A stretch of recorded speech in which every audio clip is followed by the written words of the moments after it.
¿Cómo estás, Alex? Muy ¿Qué bien, decís? ¿cómo estás? ¿Cómo va eso? Bien, ¿Bien? muy bien, por suerte, muy, muy bien. A las corridas hoy, pues hubo bastantes cosas para hacer a la mañana, así que llegué acá medio con la lengua afuera, pero bien, muy bien, por suerte.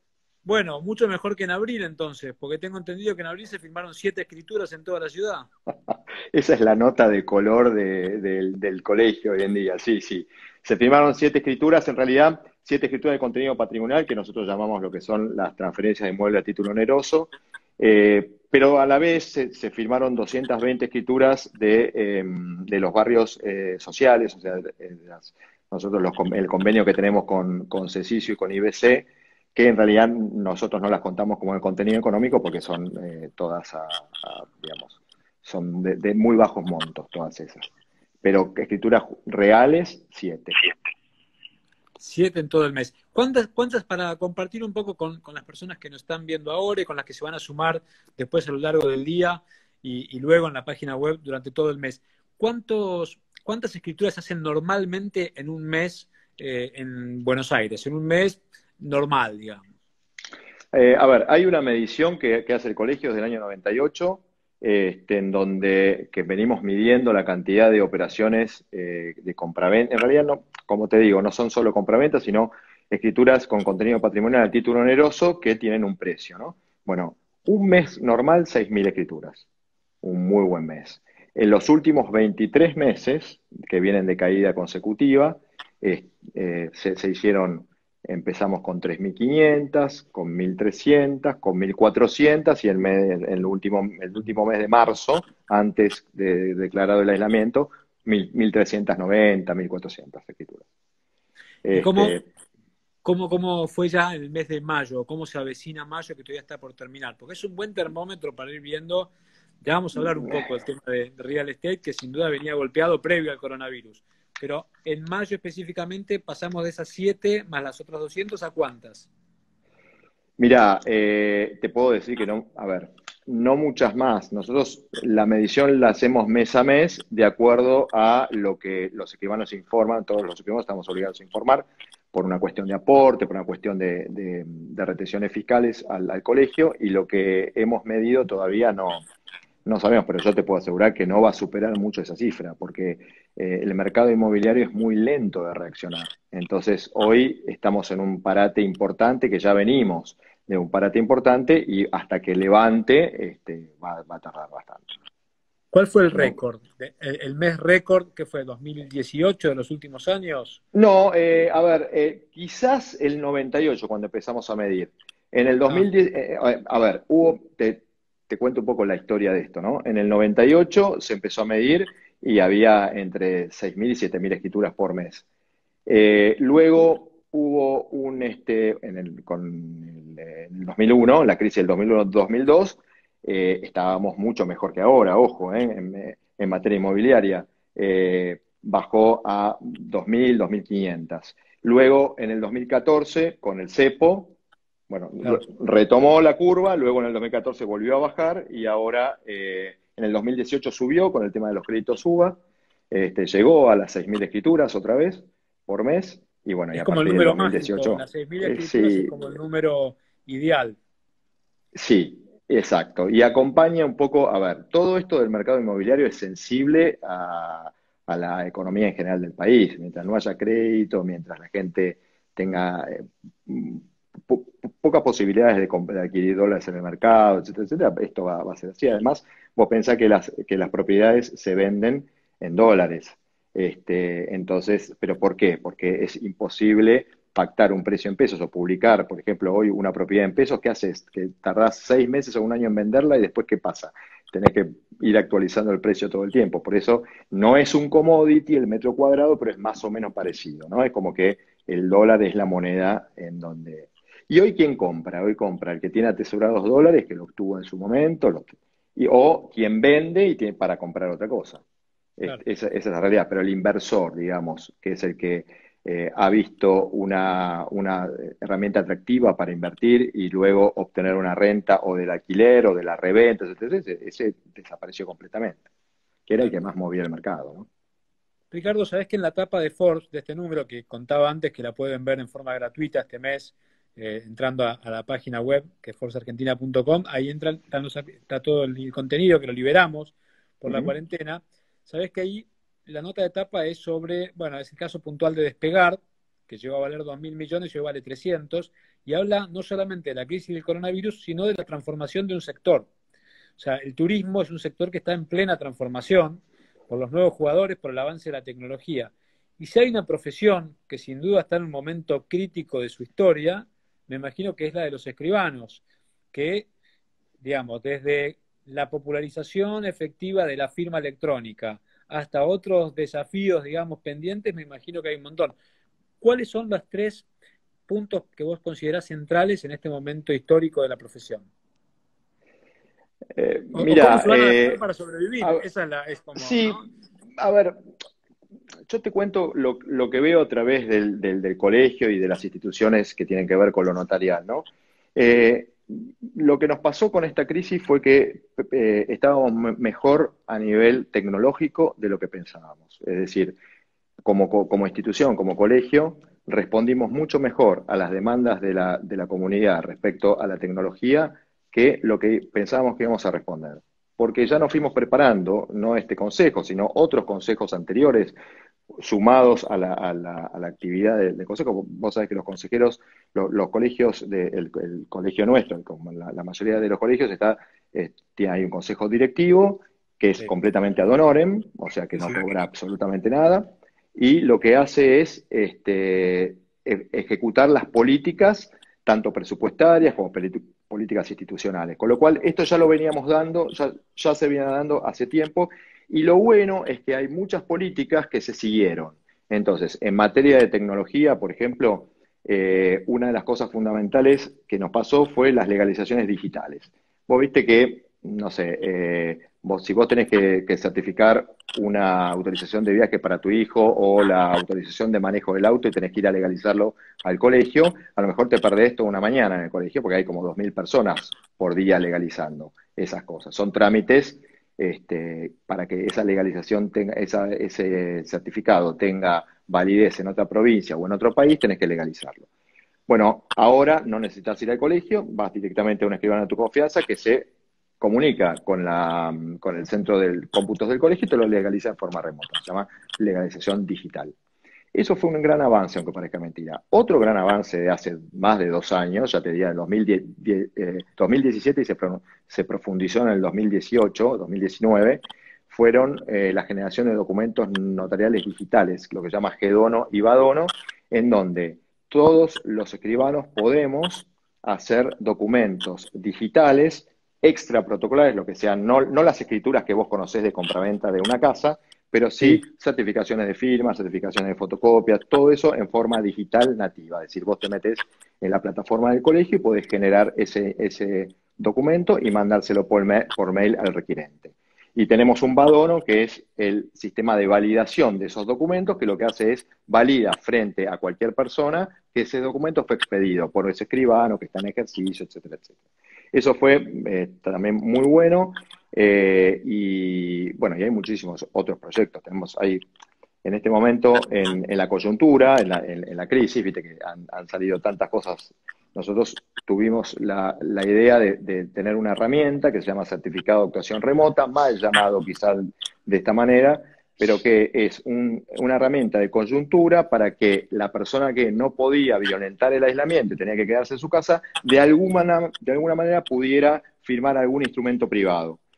Instrumento privado. Entonces, no sé, te comunicas por videoconferencia con el escribano y el escribano lo que hace es te toma, o sea, ve que vos estás firmando un documento, primero te identifica, ve que vos estás firmando un instrumento privado, vos se lo mandás por mail, se lo escaneas y se lo mandas por mail y él elabora el certificado que luego lo agrega a ese documento y te lo manda vos por algún medio de estos de rápido, lo que sea. Entonces vos lo recibís y agregás el documento. Y eso, digamos, es una manera de atender una demanda que había, porque lo que nos pasó también fue que cuando sale el decreto, el 297, el del aislamiento obligatorio, lo único que podíamos hacer era actuar por fuerza mayor, ¿no es cierto? Lo que era el artículo sexto.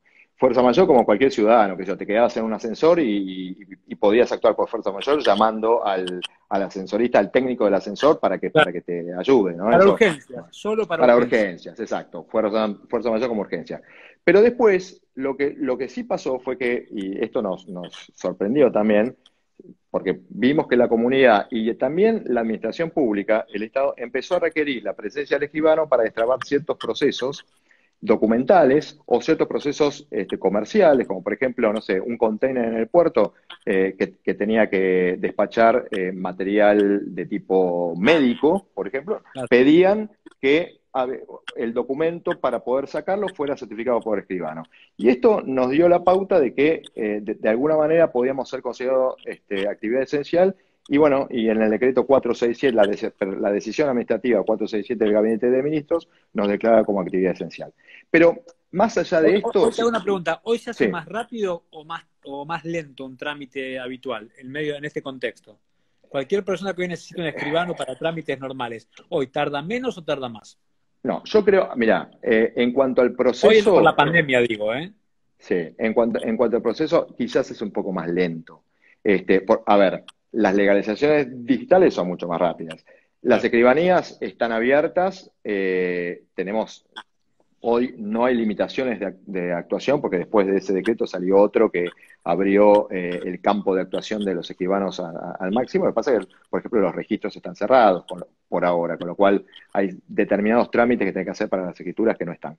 Pero hay algunos temas, algunos que son más lentos. Por ejemplo, te cuento, si vos querés ir a certificar la firma ante un escribano hoy, tenés que ir con un turno. El escribano te tiene que mandar un turno, el turno ese vos lo tenés que llevar, tenés que sacar el certificado de libre circulación, o sea, se lentifica un poco el tema. Hoy también los escribanos, digamos, tenemos una gran población que son personas de riesgo, que son mayores de 60 años, con lo cual no todos están trabajando. Estamos tratando de hacer, digamos, lo que la coyuntura permite, la verdad es esa. No hay muchas escrituras, tampoco creas, ¿eh? No, estamos en un momento donde No, no, recién no. estamos, No, no, bueno, siete son muy pocas, como hablamos al siete son, principio, ¿no? De las sí. 6.000 esperadas a 7 es muy poquito. ¿Cuál es la posición del colegio y la tuya personal con respecto a algo que te comenté antes, que es la digitalización de la firma y su método que se popularice de algún modo? Para no tener que certificar una firma 20 veces cuando ya cuenta un escribano. Sucede en otros países ya funciona, digamos, el sistema de certificación de firma por vía digital, digamos. ¿Cómo están planteados frente a este debate?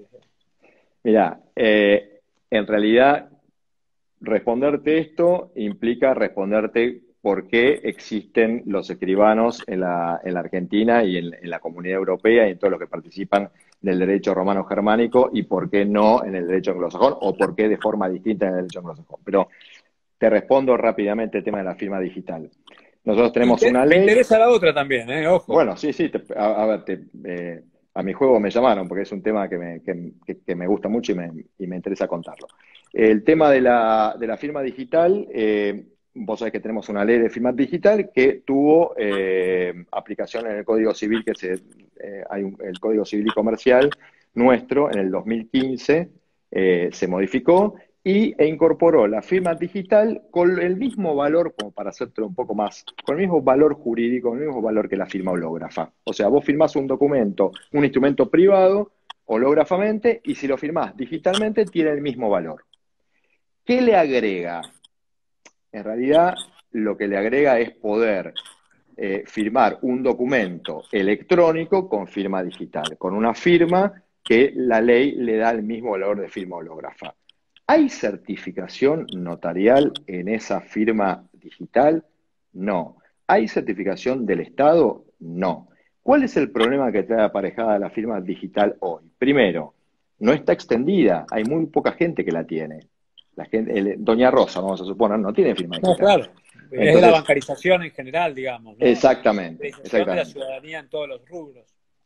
El segundo lugar en segundo lugar, esa firma digital, por ejemplo, no acredita que vos seas el director o presidente de una SA. Es decir, simplemente vos sos Alex Milberg y firmás por vos. Pero si vos decís que firmás por Milberg SA, esa firma digital no te legitima, se llama, la personería que vos tenés. Con lo cual, eh, esto responde a otra idea, y ahora voy al segundo tema. Hay dos sistemas jurídicos básicos en el mundo. Hay muchos más, pero hay dos básicos. Uno que es el que viene del derecho romano-germánico, derecho latino, y otro que es el derecho anglosajón. El primero tiene que ver con los códigos, ¿viste? Las leyes, es más rígido, y el otro tiene que ver con la jurisprudencia. Para los norteamericanos y para los ingleses, para el common law, la ley es lo que los jueces dicen que es. Entonces se va modificando, es más dinámica. A la par de esto, existen distintas maneras de proteger lo que se llama la seguridad jurídica. Y este tema de seguridad jurídica, cuando uno lo dice, la gente se ríe y dice, bueno, pero ¿quién piensa hoy en la seguridad jurídica estando la seguridad informática? ¿Entendés? Si yo tengo seguridad informática, ¿para qué quiero seguridad jurídica? Bueno, son dos cosas muy distintas, y esto es lo que por ahí hay que explicar. En regímenes como el nuestro, por ejemplo, en donde digamos, la manera de transmitir el dominio de bienes inmuebles, lo que tiene que ver con actos importantes en la vida de las personas, que tienen contenido económico importante, el Estado previó, la legislación siempre previó la presencia de un tercero imparcial que representara de alguna manera al Estado y estuviera presente en el acto. Por ejemplo, el oficial del registro civil ante un matrimonio. Por ejemplo, el escribano cuando vos firmás la escritura de tu casa. Es decir, ciertas manifestaciones importantes para la vida social y económica del país tienen que tener la presencia de un tercero imparcial que en realidad el Estado lo constituye como oficial que da fe pública en ese momento, ¿no? Porque el Estado no puede dar por sí mismo. Es un ente inmaterial, entonces pone a determinadas personas. Esto hace que estos profesionales en este tipo de sistema participen de una serie de requisitos, como por ejemplo que sean profesionales del derecho, que estén a cargo de una función pública, por ejemplo, que duren en su cargo hasta que dure su buena conducta, más o menos así como los jueces, ¿viste? Algo similar. Y participa de 89 países del mundo, tienen este tipo de notariado que se llama notariado latino. Y si yo lo comparo con el notariado anglosajón, te digo, bueno, el notariado en Estados Unidos, tengo una anécdota buenísima que la cuento siempre, a vos no te la conté, así que tengo la oportunidad de contártela. Una vez yo fui a Estados Unidos por primera vez hace unos años y resulta ser que me preguntaron, ¿y usted qué hace en Argentina? Y a mí se me ocurrió decir, yo soy notary public. Entonces me miró la señora que me preguntó, me dijo, ¿usted trabaja en un supermercado? Y yo dije, ¿cómo en un supermercado? Sí, dice, ¿no ve? Entonces justo estaba en la puerta del supermercado y había el notary public que estaba sentadito en una mesa al lado de la caja, certificando las firmas de la gente que iba y necesitaba.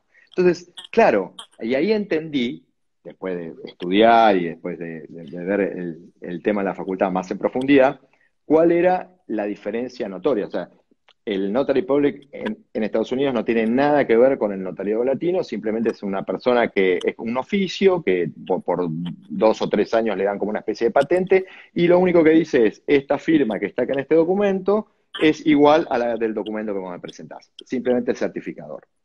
Es decir, no le agrega valor al acto jurídico que vos estás dando. Lo que le agrega valor, a lo mejor, es recurrir si vos en Estados Unidos tenés que comprar una propiedad, vas a recurrir siempre a los abogados que ponen las compañías de seguros. Entonces, ahí tenés otro sistema que se llama seguridad preventiva ex post, mientras que el nuestro es, seguridad jurídica ex post, mientras que el nuestro es seguridad jurídica preventiva. ¿Por qué? Como tenemos nosotros armada la cabeza, nosotros queremos llegar a la escritura con todas las seguridades, poner la plata, comprar la casa y que me diga, mira, ¿sabes qué? Vos estás poniendo la plata y estás seguro de que estás comprando algo correcto. Ok, en nuestro sistema eso se garantiza con el asesoramiento, con el registro de la propiedad inmueble, con el estudio de títulos, con la presencia del escribano que hace todos los trámites previos, con el pedido de los certificados administrativos para saber la deuda. O sea, vos llegás a la escritura con una seguridad de que estás firmando lo que estás firmando. A diferencia de en Estados Unidos, que vos llegás a la escritura, sí, con un asesoramiento, seguramente, bueno, no es que no tienen seguridad jurídica ellos, pero con la presencia de abogados que te van asesorando en materia de real estate, o sea, de lo que vos tenés que firmar, a lo mejor si firmás con hipoteca, con el mortgage o lo que sea, y vos firmás el contrato de seguro. Si tenés algún problema, lo que va a pasar es que esto no te va a evitar que lo tengas, porque como esta seguridad jurídica preventiva podría pasar que en ese mismo acto vos estés comprando una casa que a lo mejor estaba hipotecada en un banco, ¿te acordás? Las hipotecas subprime que había en su Sí, momento. claro. Sí, sí, Bueno, sí. ponele que el banco no anotó la hipoteca y tenés un problema y resulta que después el banco cuando vos compraste, meses después te quiere sacar la casa. Bueno, evidentemente estas cosas pasan también en Estados Unidos, quizás pasan más que acá, pero el seguro te lo paga. Entonces, por eso se dice que es seguridad jurídica ex post. O sea, vos tenés el resarcimiento de esa manera. Acá lo que se quiere asegurar por nuestra mentalidad es protegerte antes del negocio. Y esas son dos cosas completamente distintas porque responden a dos maneras de encarar la vida distintas del pensamiento latino y el pensamiento anglosajón. Esa sería un poco la idea. Costos, otro tema que se habla. Te dicen, bueno, los costos en Argentina son enormes, los costos de las transacciones inmobiliarias son enormes. Nosotros hablamos de los costos de escritura, después el tema de los colegas inmobiliarios es otro tema, pero nosotros entendemos que nunca le explicamos a la comunidad la torta de la factura, cómo está compuesta.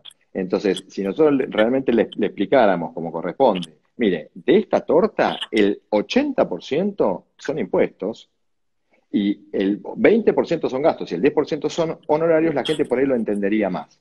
Es como la nafta, ¿viste? Vos pagás el litro de nafta carísimo y la mayoría de ese importe son impuestos. Bueno, más o Sí, menos sí, lo sí. mismo. Ellos tienen un costo en Estados Unidos, el costo de la transacción inmobiliaria es mayor al nuestro, pero con la diferencia de que vos lo pagás, como todo el mundo compra crédito, lo pagás en plazos, en cuotas, a 20 años. Entonces, ni cuenta te das. Esa es la realidad. Es otra manera de encarar la vida. Y digamos, todo intento de importar un sistema como el de Estados Unidos a la Argentina digamos, lleva al fracaso porque nosotros no tenemos esa mentalidad, la misma mentalidad, que es lo que está pasando en este momento con Chile. Vos sabés, no sé si leíste que hace poquito hay un proyecto para privatizar lo que se llama la seguridad jurídica, para privatizar la notarización de los documentos. Ujú, ujú. Chile, obviamente, es un país que mira siempre a Estados Unidos, es decir, tiene como modelo económico y modelo jurídico Estados Unidos. No es raro que esté pensando en este cambio, ¿no es cierto? Pero nosotros lo que sí pensamos es que la Argentina en este momento y todos los países de la Comunidad Europea están utilizando nuevas tecnologías tanto en España como en Italia, como en Francia, hay plataformas propias que tienen los notarios junto con el Ministerio de Justicia o la Secretaría de Justicia, que de alguna manera lo que hacen es dar un poco más de seguridad a estas herramientas. Y bueno, y lógicamente lo que nos pasa a nosotros hoy es que hay determinados conceptos o principios del derecho notarial que van a tener que cambiar. Porque si una institución, la otra vez hablando con Nombrame dos. bueno, te digo el principal, el deber de inmediación. Deber de inmediación o de inmediatez, como se habla. Todo el notario latino participa que para que yo pueda dar fe de lo que vos estás haciendo, tengo que tener inmediación. Significa, no tengo que tener nada en el medio entre vos y yo. Tiene que ser inmediato, inmediación. Con lo cual, en este momento, si vos estás hablando conmigo, tengo que redefinir el concepto de inmediación, porque realmente yo estoy frente a vos ahora o estoy frente a una imagen que me devuelve mi celular. A ver, es un tema hasta te diría que filosófico, ¿no? Sí, Pero claro. entonces, esto lo vamos a tener que rediseñar. Yo, por ejemplo, hoy no tengo duda que estoy frente a vos, porque además que te conozco, a lo mejor veo que te comportás como Alex Milberg y tengo toda una idea. El tema es cuando hay gente que vos no conocés. Entonces, ¿qué tenés que hacer ahí? Buscar determinadas cosas determinadas herramientas para que, por ejemplo, con datos biométricos, con otras seguridades técnicas que te permitan, antes de encarar esta audiencia que tenemos nosotros, suponete que yo sea, que esta sea una audiencia a nivel profesional, yo Sí, sí. convencerme que vos sos vos. Entonces, bueno, datos biométricos, conectarte con el DNI con el RENAPER, que te diga si vivís o no vivís, bueno, en fin, una serie de cosas que dan mayores seguridades. Eso es un poco la idea. Ese sería uno, el deber de mediación. Yo creo que Se espera, digamos, es esperable que con la tecnología todo esto siga ahorrando muchísimo más tiempo a los usuarios, ¿no es cierto? Digo, esta claro, idea de, a medida que la seguridad tecnológica, la ciberseguridad, esté de la mano de la seguridad jurídica, digamos, va a desembocar en más ahorro del tiempo de los usuarios, finalmente, ¿no? Te quería hacer una pregunta, ahora completame el segundo tema y después te hago otra pregunta. bueno, no, sí, hay muchos principios. Tenés también el principio de rogación. Por ejemplo, el principio de rogación, que es un principio que dicen, el escribano, así como el juez, no puede actuar por sí mismo, tiene que ser requerido por alguien, porque obviamente es un oficial público, tiene que...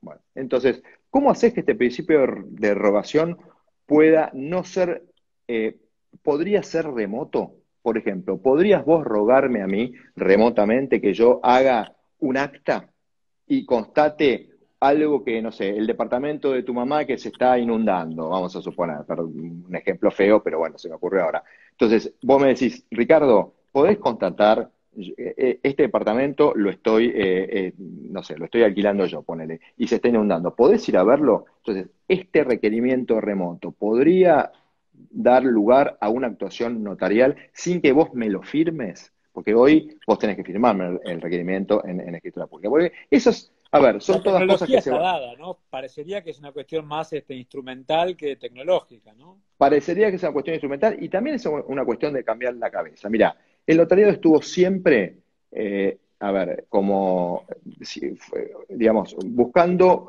satisfacer una necesidad social que tiene que ver con dar determinada seguridad, como dijimos, a determinados actos, ¿no? Durante toda la vida, hace 800 años que viene, o mucho más, pero como notariado latino, hace 800 años. Y siempre se tuvo que ir ayornando a los cambios porque las instituciones que no se ayornan se mueren. Es decir, si Exacto. vos, entonces, esto Nos es, pasa a los medios, así que imagínate. bueno, esto es un paradigma porque los escribanos siempre nos tienen a los escribanos como la gente nos tiene como, bueno, los escribanos son muy estructurados, viste, muy así circunspectos. En realidad, siempre los colegios lo que hicieron fue avanzar un poquito más en materia tecnológica para estar a la altura y llegar a momentos como este de pandemia, en donde realmente nos dimos cuenta que estamos mucho mejor posicionados que por ahí en otro momento. Nos ayudó la pandemia y a ver, y digamos, las herramientas son todas perfectibles, nosotros tenemos que perfeccionar muchísimo las cosas. Hacemos, digamos, una autocrítica permanente y una evaluación permanente de nuestras herramientas que hay que mejorar. Pero, y después el tema también, estas herramientas lo que hacen es evitar y bajar costos, que eso es muy importante hoy en día. La figura del escribano quedaría siempre como el garante entre el Estado y los privados para instrumentar cualquier acuerdo que en lo posible cada vez sea más tecnológico para que a todos nos ahorre más tiempo, de algún modo. Exactamente, esa es la idea. Esa es la idea. Hay Eh, muchos proyectos, hoy. Hoy te digo que tenemos proyectos interesantísimos. A ver, desde el proyecto de una plataforma propia con esta seguridad de datos biométricos, que es la que está usando Europa, está usando este tipo de plataformas que las tienen ya propias, hasta otros proyectos por ahí mucho más, digamos, eh, no sé si se van a dar o no, pero bueno, son como por ejemplo crear alguna base de datos en donde podamos anotar siempre lo que es respetando la jurisdicción dentro de la ciudad de Buenos Aires, emprendimientos inmobiliarios, por ejemplo, que estén conectados con el registro de la propiedad inmueble, con el boletín oficial, es decir, siempre con el tema de los datos, creo que hoy la institución que va a ser fuerte va a ser la institución que conserve los datos. Esto es un gran tema. Pareció un avance, aunque tuvo algunas críticas, la implementación de las SAS para poder generar sociedades anónimas en muchísimo menos tiempo. Una de las primeras y pocas medidas que tomó el nuevo gobierno fue aparentemente dar marcha atrás. ¿Cuál es tu mirada y la mirada del colegio en relación al éxito de las SAS o su fracaso en términos de su posterior derogación? A ver, las SAS. Primero nosotros Una herramienta, siempre, te la pregunto porque es una herramienta que los sí, emprendedores que siguen usan mucho. mucho, Y usan mucho usaron y mucho. nos preguntan mucho, y la verdad que es algo que generó mucha preocupación y mucha sorpresa, digamos. Pero esto era algo bueno, ¿por qué con lo bueno damos marcha atrás? Y de otro lado decían, no, ojo que no era tan bueno, ojo que Bueno, ahí tenía está. algunos grises. ¿Por qué decían que no era tan bueno? Eso es lo que tenemos que ver, porque evidentemente era ágil, la sociedad simplificada es, o sea, vos la podías constituir desde la web, no necesitabas en principio una firma digital, a veces, viste la diferencia entre firma digital y firma electrónica, entonces a veces se constituía con firma electrónica y no con firma digital, no había, a ver, no tenía la manera, el mecanismo para constituir las AS desde el colegio, te digo, no tuvo en el anterior régimen una seguridad total como para decir, mira, ¿sabes qué? Los socios prestaron el consentimiento todos para constituir estas AS, porque había muchos que no lo prestaron. Entonces, ¿qué pasaba? Ahí teníamos un tema jurídico de fondo que era, había que ratificar los actos realizados por socios que no habían presentado su consentimiento, porque a ver, al no haber una formalidad específica, vos podías constituir las SAS con una firma digital, pero el resto por ahí firmaba en forma electrónica. Y esta firma electrónica no tiene el mismo valor de firma hológrafa, ni siquiera tiene el valor de firma. Con lo cual, lo que sucedía era que, llegado al momento en que esa SAS tenía que actuar, por ejemplo, en una escribanía, vos tenías que pedirle, bueno, a ver, un momento, acá hay 5 socios, uno solo firmó con firma digital. ¿Y qué pasa con los otros 4? Bueno, vengan a ratificar. O sea, realmente había un problema de este tipo. Entendemos que por un mecanismo no muy aceitado, si el mecanismo se hubiera aceitado un poco más y hubiera habido otro tipo de seguridades jurídicas, seguramente hubieran funcionado mejor. O ¿Pero sea, vos crees que se volvió a constituyeron foja muchas. cero? ¿Vos crees que volvió a foja cero o que simplemente quedó stand-by para ver cómo se termina de perfeccionar la herramienta? ¿Cuál es el Yo feeling que creo vos percibís? Yo creo que las actuales autoridades de IGJ pararon la pelota y dijeron, bueno, vamos a dejar a las SAS un segundito en estudio a ver qué pasa, porque creemos que tienen estos y estos problemas, y por 6 meses las dejamos stand-by. Veamos qué pasa en esos 6 meses, volvemos a tirar la pelota y las rediseñamos de vuelta. Yo creo que este es un poco la idea. Pero como herramienta es muy buena. ¿Qué porcentaje de los ingresos de las escribanías corresponde a las operaciones inmobiliarias? Vos sabés que es una pregunta muy frecuente que nos hacen. Eh, a ver,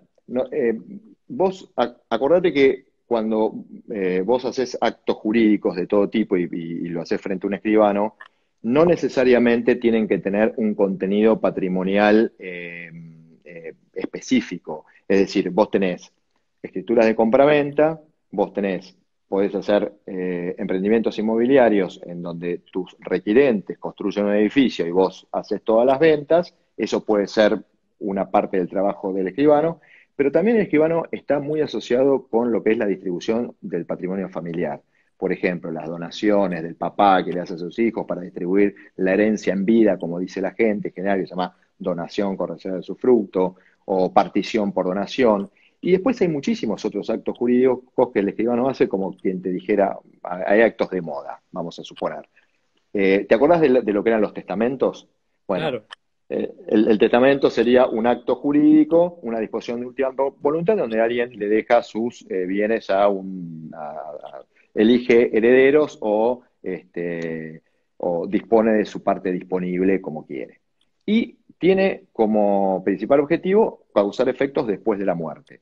Hoy se diseñaron otros actos que se llaman actos de autoprotección, o disposiciones anticipadas, que son interesantísimos porque no es para después de tu muerte, sino que para después de que vos pierdas la capacidad cognitiva. Es decir, viste que hay una Claro. problemática, que hay mucha gente que se pone mayor y tiene problemas cognitivos. Bueno, esa persona, al advertir que los tiene, puede empezar a pensar qué va a pasar con mis bienes y con mi persona. Si quiero que me dejen en tal geriátrico, si quiero que alquilen este departamento para poder pagar esto otro. Es decir, esto es un tema estos actos de autoprotección son interesantísimos ahora y están bastante en boga. Otro, por ejemplo, acto de moda es la elección del patrimonio, de cómo querés vos el régimen patrimonial familiar. Vos hoy tenés un régimen de comunidad, que es el que viene por defecto, pero también podés tener un régimen de separación de bienes, como es en Europa. Claro. Entonces, mucha gente recurre al escribano y dice, bueno, a ver, yo me voy a casar o ya estoy casado y quiero cambiar este régimen. Entonces concurren los cónyuges y dicen, bueno, cambio el régimen de comunidad a separación o tal vez de separación a comunidad después. Eso depende de cada. Es decir, hay muchos actos jurídicos que caen bajo la órbita del escribano. Y para contestar tu primera pregunta era por ahí, mitad la parte inmobiliaria y mitad lo otro. O sea que el impacto de la crisis del sector ya desde el año pasado se sintió en todas las escribanías y ni Muchísimo, hablar el impacto ahora muchísimo, de este contexto, ¿no? ¿Cuál es tu muchísimo. expectativa? ¿Cuál es tu expectativa para los próximos meses? En la gran pregunta que es cómo se sale de esta cuarentena, porque entrar es fácil, salir no es tanto. Entonces, ¿cuál es la expectativa que ven y qué es lo que más te preguntan en esta cuarentena? En el próximo trimestre, que sería junio, julio, agosto, yo no veo y desde el colegio no vemos una reactivación. O sea, por lo menos desde lo inmediato, ¿no? Desde el primer trimestre. Quizás después de septiembre podría haber. El mercado inmobiliario está completamente parado. Además, hay algunos temas técnicos, jurídicos, legislativos que hay que mejorar, como por ejemplo es inminente una reforma legislativa en materia de donaciones. Las donaciones hoy tienen una traba, no sé si vos alguna vez escuchaste el tema, pero si yo, por ejemplo, vos sos mi hijo y te dono un inmueble, vos no podrías disponer de ese inmueble por 5 años de mi muerte o 10 años desde que yo te haga la donación. Eso también traba completamente el mercado inmobiliario y la circulación de los bienes. Es decir, hay que encarar el tema en general y sentarse en una mesa de diálogo, todos los que estamos digamos, en el sector inmobiliario, tanto abogados de real estate como los inmobiliarios amigos y los escribámonos, hablar con el gobierno y ver a ver qué herramientas pueden acercarse, ¿no? Nosotros Pero siempre temas como vamos. el que mencionás recién, por ejemplo, no, ¿cuál sería la mayor oposición para que se destrabe o se modifique rápidamente en el Poder Legislativo? Bueno, en principio estuvo 2 años dando vuelta este proyecto de modificación legislativa y perdió estado parlamentario. Si me preguntás a mí, te puedo ser honesto, creo que una mala información por parte de la comunidad y de la comunidad jurídica respecto de lo que es el cuco del heredero que aparece, porque el único problema que hay con estas donaciones o el que podría haber es el cuco de que aparezca un heredero preterido o no conocido y que vos le hayas vendido el inmueble. Si volvemos al régimen anterior, que era que entre herederos había una acción que se llamaba colación y que se podían reclamar, está todo solucionado. El tema es que este heredero preterido, este famoso tema del fantasma que aparece, fue el que algunos legisladores los convenció para que cambiaran el código en el 2015, el código de Vélez, lo cambiaran y terminaran en este desastre que si no lo solucionamos realmente se va a complicar mucho, porque hay mucha gente que quiere disponer de su patrimonio y no puede hoy. Esa es la realidad.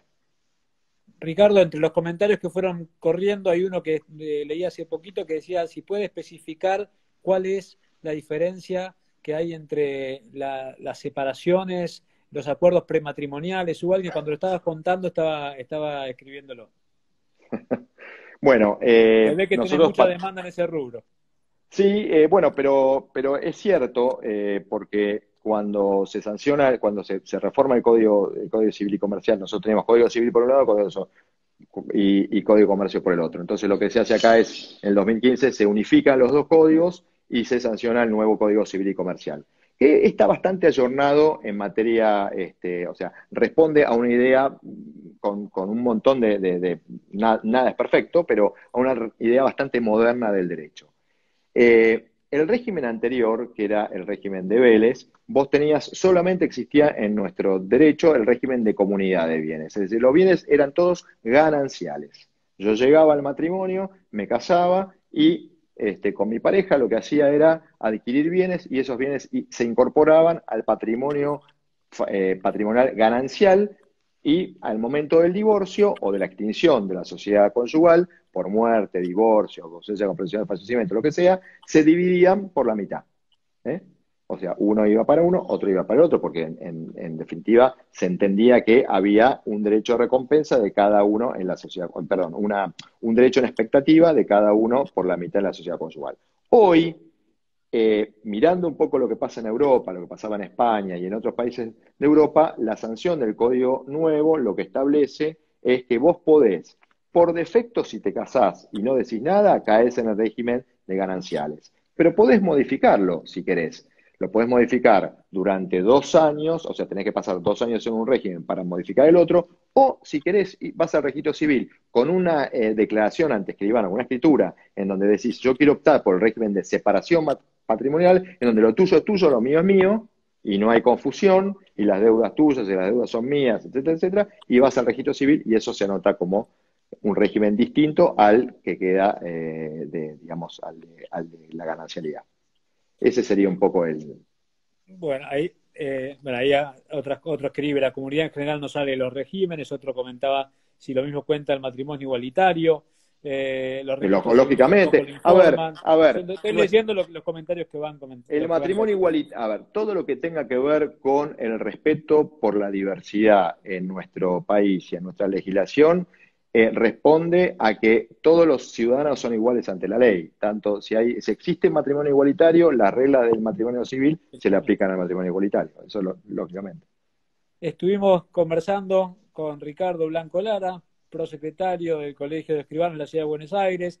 Los que se engancharon al final, esta historia va a estar colgada todo el día acá en el Instagram de For Life, va a estar mañana en la web de Force Argentina con el link a la entrevista completa que la pueden ver en YouTube, junto a las otras entrevistas que venimos haciendo a diario, a Eduardo Costantini, a Martín Barsaski, al CEO de Banco Galicia, de Geneia, de Pfizer, de Germán Martitei hablando del problema, el drama del sector gastronómico.